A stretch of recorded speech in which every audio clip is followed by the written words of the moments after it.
Welcome to Food Safety Now. We're joined today with our guest, Paul Damaren. He's the Senior Vice President of Food Safety and Supply Chain at Perry Johnson Registers and Food Safety Inc.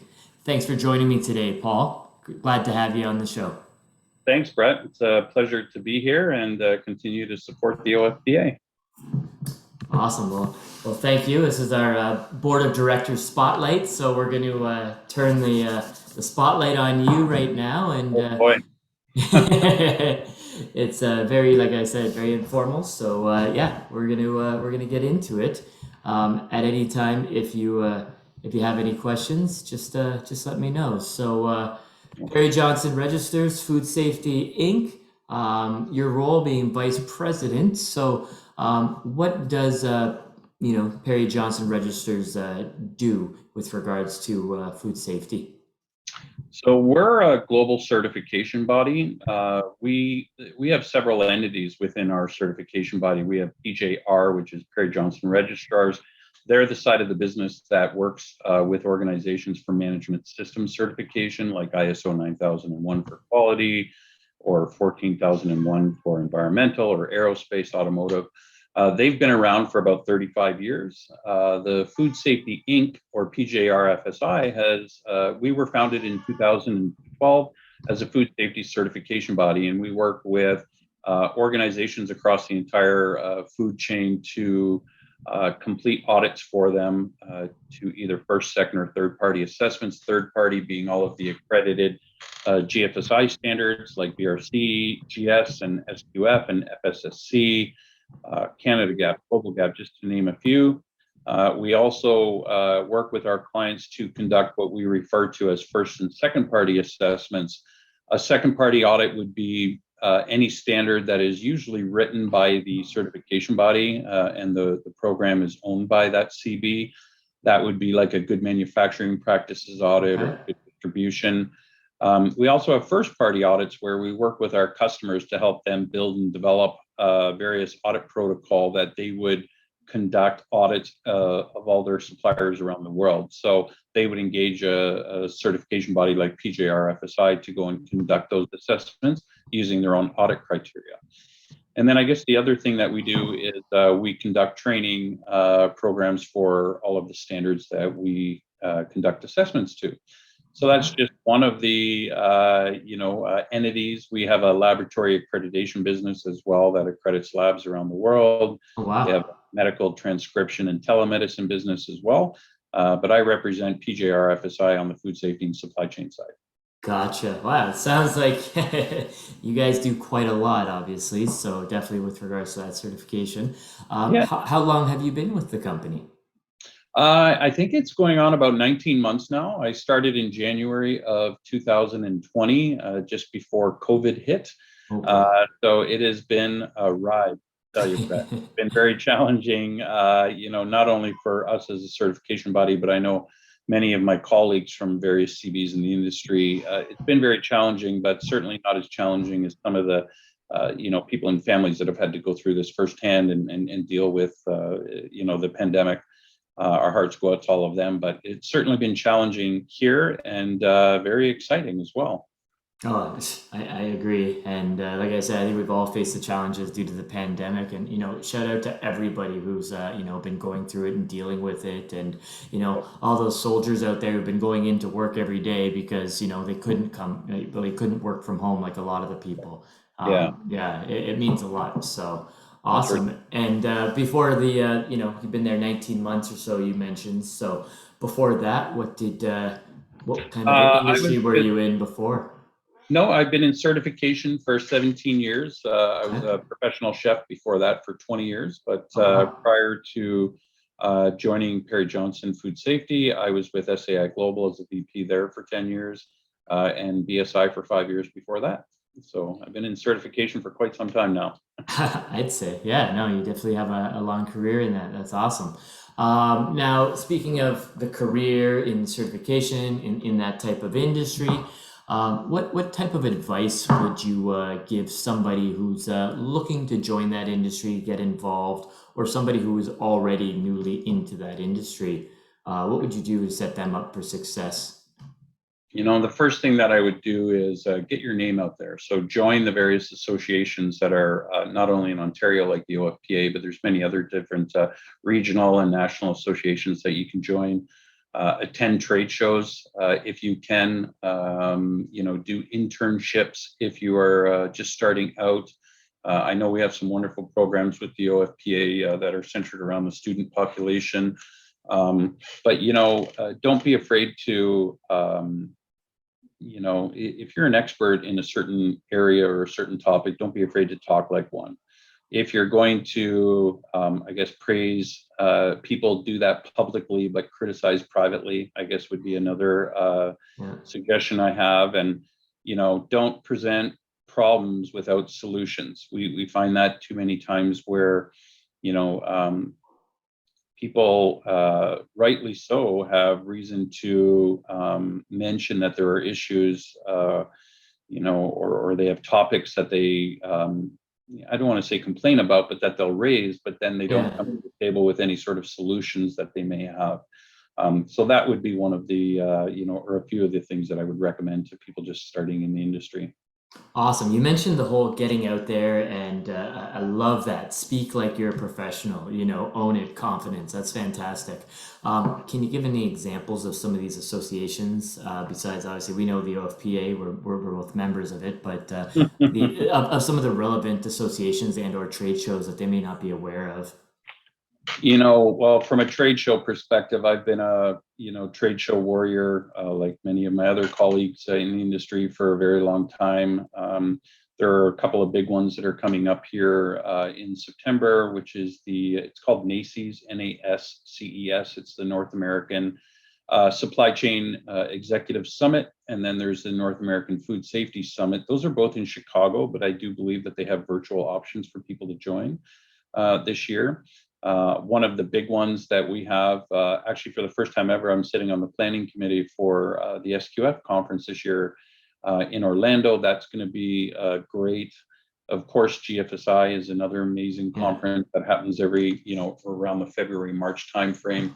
But you can just go online and Google, food safety associations in Canada, and I think there's a list of probably 30 or 40. So whether or not you're looking to look for a local regional association or more of a national one, there are a lot of options online, and I recommend you check them all out. If you're a member of the OFPA, then we also have direct affiliation with the IAFP, the International Association of Food Protection. Yeah. So depending on where you're based, there may be local chapters there that they can check out as well. Awesome. So, talking non-industry specific now, you've had a long career, you've done very well for yourself. What is the one piece of information that you've either learned or you have discovered through your journey, non-industry specific, that you would say that has allowed you to be successful, or that you would give to somebody else to set them up for success? I guess it would be curious, find things interesting, never be good at anything that you don't want to do. Because if Yeah. you are very good at doing something, you may find yourself put into a position or pigeonholed into a certain direction that you may not want to go. So, have an understanding, as I mentioned, be curious, but have an understanding, if you could, about where you want to take your career. Are you looking to be satisfied with working in a food production plant on a processing line? Do you want to move up to management? Are you going to look to own your own business someday? Do you want to be an executive? And then invest in yourself. Look for training programs that are out there. There's a lot of free ones that are online as well, but certainly if you want to pay for various courses, you can do everything from a food safety auditor course to a mini MBA, and a lot of this can be done online now as well. So, invest in yourself, in your future, and I guess the other thing is make lots of contacts. I think right now I have about 3,000 contacts on LinkedIn, and Wow. Wow. because every single person that's ever reached out to me to connect, even if they were another salesperson or if they were in an industry that I'm not that familiar with, I would always connect because I want to meet people and understand some of their issues and their needs and concerns that they're going through as well. So be curious, make lots of contacts, and focus on what you want.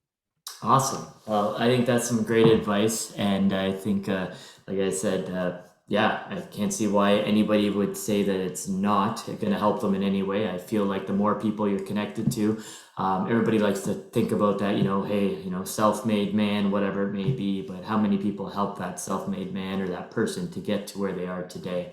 And so, Right. yeah, I think that's really, really, really good. The pandemic has posed some challenges for a lot of companies out there. You kind of mentioned with regards to virtual. How have you felt the pandemic has had an impact on your business specifically? Uh, I want to be careful how I say this because, we as an organization, I talk about it from an industry perspective first. It devastated the certification industry. There Okay. was a lot of organizations that were out there that, um, they had a model of more full-time assessors as opposed to contract auditors. The problem with as soon as the pandemic hit and COVID, started happening around the world, everybody shut down. People had no visitor policies. It was, some people were going out of business, and many other issues that were happening. Supply chains, massive disruptions around the Yeah. world, and still happening today. And these certification bodies had to completely pivot and terminate a lot of their full-time employees because we weren't allowed to do audit. And it took several months before they started allowing partially virtual audits, and then fully virtual audits. From the very beginning, our company, we pivoted, right away because, my sort of strategy of going to market is we talked about it, networking, meeting people, going to all of the trade shows, Yep. getting to meet everyone and going on road trips and everything else, but we couldn't do that. So the one thing that we did here was we started launching a series of webinars, and since April of 2020, I think we've done about 50. You can follow them all on our YouTube channel for PJR FSI. But I partnered with all of the industry experts that are out there.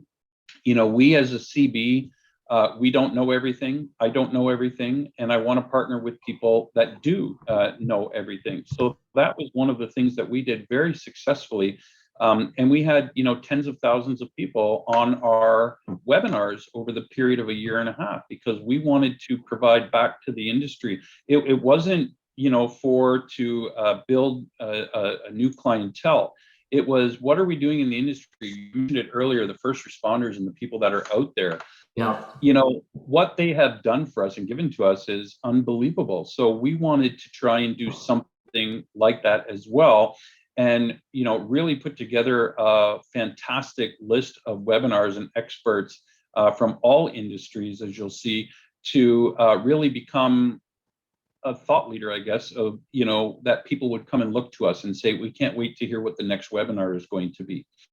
So we did that very, very successfully. And then, I think partially as a result of that, we ended up growing our business very significantly, actually, by the end of the year in 2020 and 2021, where we've, already surpassed that, which is wonderful news. But, Congratulations. Yeah, that's awesome. yeah, well, thank you. But I mean, Yeah.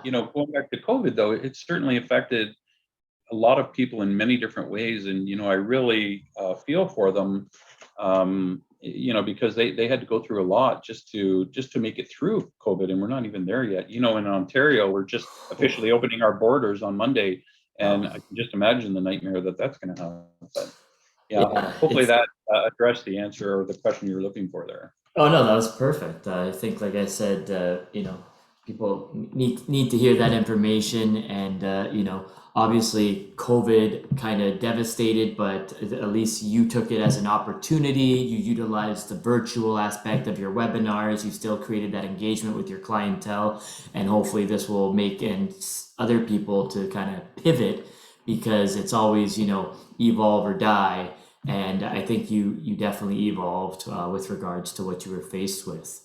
Yeah, no, um, thank you. I appreciate that. We worked very hard, and it wasn't necessarily an opportunity for business, although partially, of course, we're in business to make money. But I wanted to try and give back to the industry uh, through the relationships and networks that I've built over the years. So again, certainly thank you to every one of the experts and individuals who came on and supported our webinars. We couldn't have done it without you, and it means the world to us that they were there. But yeah, I mean, it was a challenging time, and I'm glad that we're hopefully starting to see a bit of light at the end of the tunnel. And we finally get back together on September 16th for our networking mixer. I can't wait. I'm very excited. Oh, I know. I'm so excited for that social mixer, September 16th. Yes, that is coming up. We also got our annual symposium in November on the I know. 18th. Don't forget that. Guys, register, please. Yeah, we're looking forward to seeing everybody there. We talked about some of your challenges there, or your opportunities as you turned them around too. Can you tell us about maybe a challenge, or a great impactful moment in your career that you experienced, whether it be challenging or whether it be accomplished? This You stands know, out for you? recently, just about a month and a half ago, I was in Las Vegas for the inaugural GSAF conference, the Global Summit of All Things Food.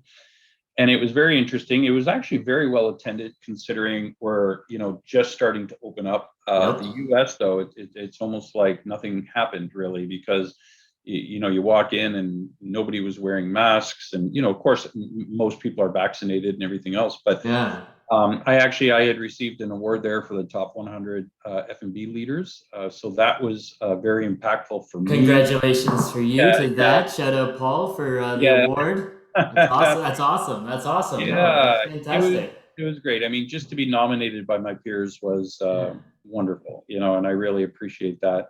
Thanks. Another thing I can think about, again, this is way back when I first started in the industry, and shout out to my old colleagues, Violet Massoud, who's now with NSF, and Diane Pride, who's now with um, Step Up Learning. But at the time when I had first came on board to BSI, I was reporting to Violet at the time, and she was reporting to Diane.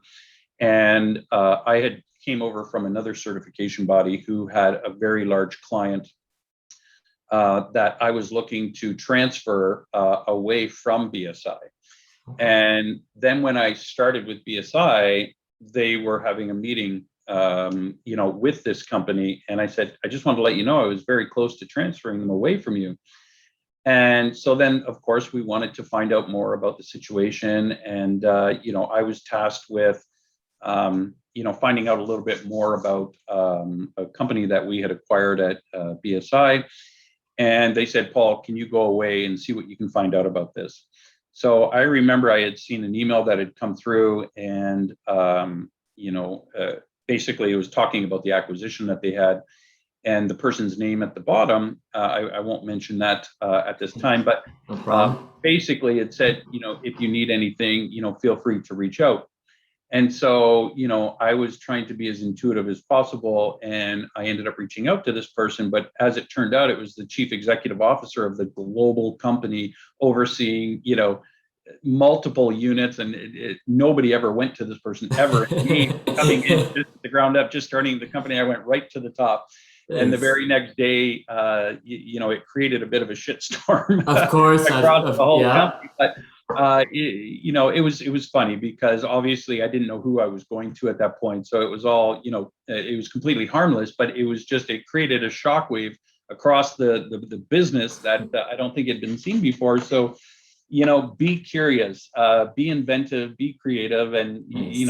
just go after it. Just go after it. So Like I said, you didn't know, you reached out. What was the response? Did he get back to you? he Was it actually did. fantastic? He actually did. That's awesome. Do you Yeah. have the relationship today? Could you reach out today? Like, did that form a relationship? I'm sure that I could, but that was That's probably awesome. 15 years ago, when I was just getting started in the business. So In sales, I always say it, you just got to go for it, right? It's just kind of, what's the worst that could happen? They're just going to say no. yeah, no, Ooh. exactly. So, Yeah, hey, that's right. and that Or I would have got experience, terminated, but at least I would have got terminated in style. So, and hey, as it turns out, the relationship that I now have with Diane, as an example, is she's one of my best friends and colleagues and mentor really for many shout years. out Diane. Thanks for Shout out to helping Diane, Paul. yeah, Yeah, fantastic, and Violet as awesome. well. So Nice, Violet. Shout out Violet.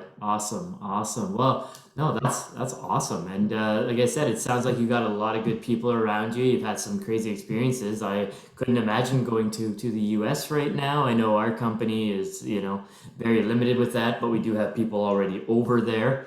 yeah, But yeah, I am looking forward to seeing our neighbors. me too. But Too. yeah, but it's definitely been a while, and we'll see. I'm sure we're gonna. If you haven't registered for the get together, the Network Mixer in September, make sure you do.